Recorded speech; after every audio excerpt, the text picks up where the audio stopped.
নবীজি যখন মায়ের পেটে বাপ দুনিয়া থেকে চলে গেছেন, নবীজি ইয়াতিম হয়ে দুনিয়াতে এসেছেন, নবীজি নিজের আব্বাকে দেখতে পায়নি। মায়ের বয়স 6 বছর, দুনিয়া থেকে মা চলে গেলেন। দেখাশোনা কে করলেন? দাদু আব্দুল মুতাল্লিব। 8 বছর নবীর বয়স, দাদু দুনিয়া থেকে চলে গেলেন। নবীজির লালন পালন করলেন কে? চাচা আবু তালেব। বুড়িয়ে গেছেন। আবু তালেব ভাতিজার জন্য এত কষ্ট, 3 বছর পর্যন্ত আবু তালেবকে মক্কার বেঈমান মুশরিকরা বাইকাট করে রেখেছিল যে আবু তালেব তোর ভাতিজাকে মানা করে দে যেন আমাদের ধর্মের ব্যাপারে কোনো কথা না বলে। আবু তালেব না হলে তোর সাথে লড়াই করব, ঝগড়া করব। আল্লাহুস সামাদ ভাতিজা মুহাম্মাদের জন্য, নবীর জন্য 3 বছর বাইকাট হয়ে থেকেছেন। গাছের পাতা ছাল চাবিয়ে চাবিয়ে খেয়ে জীবনটা কেটেছেন, এত কষ্ট করেছেন। ওই চাচা বুড়ি হয়ে গেছেন, মরবো অবস্থা, এখন মনে হয় দুনিয়া থেকে চলে যাবেন। নবীজি শুনতে পেলেন আমার চাচা আবু তালেব মরবো অবস্থায়, কিন্তু এখনো চাচা মুসলমান হয়নি। গেলেন চাচাকে দেখার জন্য। দেখছে ওরে আল্লাহ, মক্কার বড় বড় নেতা সর্দারেরা চাচার পাঞ্জরে বসে আছে, ওরাও দেখতে এসেছে। নবীজি চাচার পাঞ্জরে বসে গেলেন। বসে যাওয়ার পর চাচাকে সুন্দর করে বলছেন, চাচা গো, আমি আপনার ভাতিজা মোহাম্মদ, সাথে সাথে আল্লাহ আমাকে নবী করেছেন। আমার জন্য আপনি কত কষ্ট করেছেন, মক্কার লোকেরা কত আপনাকে গালি দিয়েছি। আমার জন্য 3 বছর পর্যন্ত আপনি বাইকাট হয়ে থাকলেন। আমাকে যদি কেউ একটা নজর দেখাচ্ছে, আপনি তার সাথে লড়াই যুদ্ধ করার জন্য আপনি প্রস্তুত হয়ে গেছেন। ও চাচা, আপনি আমাকে ভালোবাসেন, মায়ের আদর আপনি আমাকে দিয়েছেন। আব্বা জীবনে দেখতে পাইনি, আব্বার আদর আপনি আমাকে দিয়েছেন। জীবনে তেল লাগা, সাবন লাগা, টাকা লাগা, কাপড় লাগা সব দিয়েছেন। কিন্তু চাচা গো, এত মহব্বত করা সত্ত্বেও যদি আপনি কালেমা না পড়েন, যদি আপনি কালেমা পড়ে মুসলমান না হন, আল্লাহর জান্নাতে আপনি যেতে পারবেন না। চাচা গো, একটু শেষের বেলাতে কালেমা পড়ে মুসলমান হয়ে যান। যদি আপনি কালেমা পড়ে মুসলমান হয়ে যান, আমি আল্লাহ রাব্বুল আলামিনের দরবারে আপনার জন্য দোয়া করব। আল্লাহ, আমার চাচা আবু তালেব জীবনে নামাজ পড়তে পারেনি, রোজা রাখতে পারেনি, জীবনে ভালো আমল করতে পারেনি, মনে হয় আল্লাহ শেষের বেলাতে কালেমা পড়ে মুসলমান হয়েছে। আল্লাহ তোমার দিনকে কবুল করেছে। এই রাব্বুল আলামিন, দয়া করে আমার চাচার জীবনের গুনাহকে মাফ করে তুমি জান্নাতে বাসী করে দাও। मैकमैन थोड़ा आवाज बढ़ाइएगा, क्यों घटाती है, थोड़ा आवाज बढ़ाइए। বলছেন চাচা শেষের বেলাতে একটু কালেমা পড়েলেন। নবীজি কালেমা পড়িতে বলছেন, আর মক্কার আরো যে যারা লোক বসে আছে ওরা বলছে, ভাতিজার কথা শুনবি না, আবু তালেব খবরদার, ভাতিজার কথা শুনে মুসলমান তুই হবি না। খুব নবীজি বারবার এলান করেন। নবীজি বারবার চাচাকে বলেন, চাচা গো, যারা মুশরিক হয়ে মারা যাবে, যারা কাফের হয়ে মারা যাবে, আল্লাহ রাব্বুল আমিন তার জন্য জান্নাতকে হারাম করে দিয়েছেন, জান্নাতের ভিতরে ঢুকবে না। ও আমার চাচা, যারা মুশরিক হয়ে মারা যাবে, আমি তার জন্য আল্লাহর দরবারে সুপারিশ করতে পারবো না, আল্লাহ আমার সুপারিশ তার ব্যাপারে করবেন না।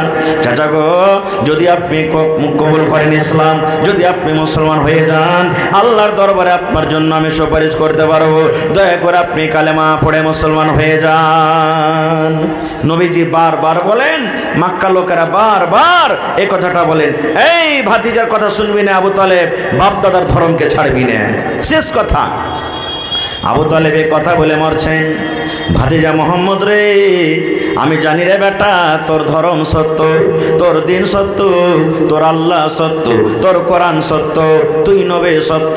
কিন্তু ভাতিজা রে, যদি আমি আজকে কালেমা পড়ে মুসলমান হয়ে যাই, মক্কার লোকেরা নানা রকমের আমাকে গালি দিবে, আমার বাপকে গালি দিবে, আমাকে টেনে টেনে গালি দিবে। এই জন্য ভাতিজা রে, আমি কালেমা পড়ে মুসলমান হব না রে ভাতিজা, আমি কালেমা পড়বো না। আমি আমার আবাই ধর্ম, যে ধর্মে আমার বাপ চাচারা মারা গেছেন, ওই ধর্মে আমি আবু তালেব মারা গেলাম। চাচা দুনিয়া থেকে চলে গেলেন, মুসলমান হলো না। কিন্তু মহব্বত কি কম করেছে?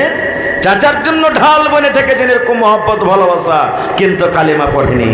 নবী কি বলছেন জানে? নবীর মুখখানা একবারে মনে হয় কেমন হয়ে গেছে, চোখ দুটা সরবার সরবার করছি।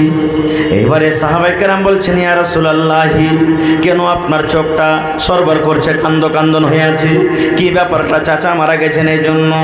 আল্লাহর নবী বললেন, ও আমার সাহাবীরা রে, চাচা আমার মারা গেছেন, এই জন্য আমি কান্দি না রে, আমি এই জন্য কান্দি, আমার চাচা জীবনে আমাকে এত ভালোবাসা দিয়েছেন, যে জায়গাতে গেছেন আমাকে সাথে করে নিয়ে গেছেন, কত দুশ্মন আমার সাথে দুশ্মনী করেছে, কিন্তু আমার চাচা ঢাল বনে রেখেছি। জীবনে আমি মাকে দেখেছি, মার আদর পাইনি রে, কিন্তু মার মতন আদর আমাকে আমার চাচা দিয়েছে। আব্বা জীবনে দেখতে পাইনি, কিন্তু আব্বার আদর আমি পেয়েছি, আব্বার কমে মাহসুস করতে পারিনি। কিন্তু সাহাবীরে, এত ভালোবাসার সাথে থাকা সত্ত্বেও, এত ভালোবাসা করা সত্ত্বেও আমার চাচা শেষের বেলাতে কালেমা না পড়ে যে মারা গেল, আল্লাহ রাব্বুল আলামিন সারা জীবনের মতো আমার চাচাকে জাহান্নামের আগুনে পোড়াবেন, আমার চাচা জাহান্নামের আগুনে জ্বলবে। কিন্তু হ্যাঁ, আল্লাহ রাব্বুল আলামিন আমার চাচার উপর একটু দয়া করবেন, আল্লাহ রাব্বুল আলামিন আমার চাচার উপর একটু রহম করবেন। কি রহম? ওরে আল্লাহ, আমার চাচার পায়ে আল্লাহ রাব্বুল আলামিন আগুনের জুতা পিন্দিয়ে দিবেন, আগুনের বেড়ি দেওয়া হবে। আজকে যেমন আমরা জুতা পিন্দি যেন পায়ে ঠান্ডা না লেগে যায়, ঠান্ডা থেকে বাঁচার জন্য জুতা পিন্দি, আল্লাহর নবী বলেছেন আমার চাচার পায়ে আল্লাহ রাব্বুল আলামিন আগুনের জুতা দিয়ে দিবেন।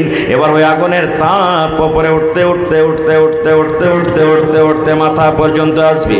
আমার মায়েরা, খালারা বাড়িতে যখন ভাত রান্না করে, বাড়িতে যখন ভাত রান্না করে, ভাত যখন ফুটে যায়, গড় গড় গড় গড় গড় গড় করে ভাত ফুটে, ওরে সুবহানাল্লাহ, আল্লাহ রাসূল বলেছেন ওই আগুনের জুতা পায়ে দেওয়া হবে, আর গরম পানির মতো এই মাথার মগজ গলা গড় গড় করে ফুটবে।